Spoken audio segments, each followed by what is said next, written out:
And all across the country, thousands of people spend time in schools helping kids from disadvantaged backgrounds trying to improve their reading.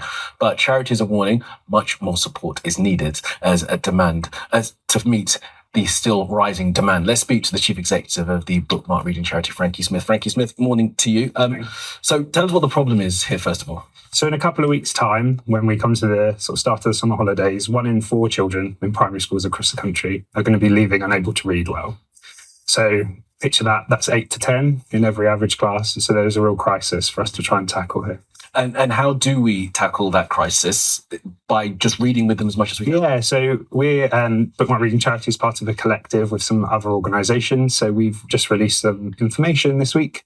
Those organisations are Chapter 1 UK, Coram Beanstalk and Schoolreaders. And we've got just under 10,000 volunteers currently reading with children. So last year, 46,000 children were supported, just under 500,000 hours. So more people being able to donate their time really help turn that around for children across the country. And how does a person become a volunteer? Is it a long process? Do you have to get a CRB and all that stuff? Yeah, so there are some steps, but it's not particularly long. So it's normal sort of recruitment for sort of volunteering opportunities.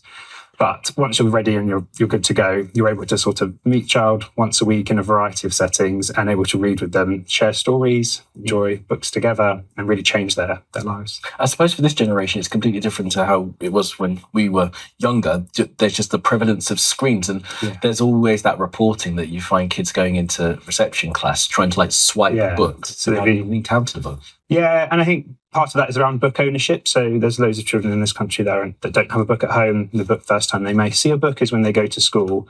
But screens aren't all bad. Lots of our delivery methods for the organisations that support these children use screens. So ours, for example, I read with a child twice a week. We do it over a virtual setting.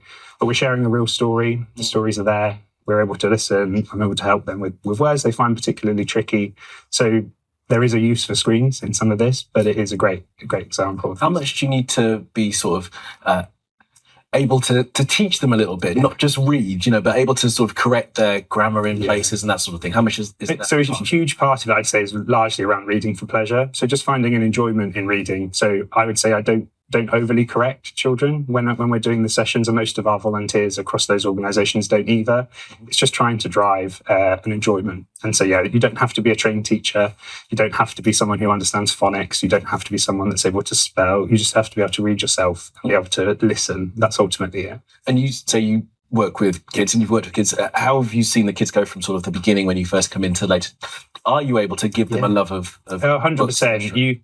You sort of meet those individuals for the first time on those first sessions. You try and understand what they like, what they don't like. And over the weeks that follow, you're able to get a real sense of their reader identity, what books they really want to read, which books they maybe don't, and therefore you're able to steer yourself away from them. But you're able to see that. So teachers across those organisations I mentioned earlier, about 94% of those children who take part will develop a growing confidence in reading. So it really is really impactful. We've only got a few seconds left, but quick plug, how do people become volunteers? So you can visit one of our websites. So for example, ours, bookmarkreading.org, or you can go to the Go All In website, which is part of the National Year of Reading. You'll be able to find them there.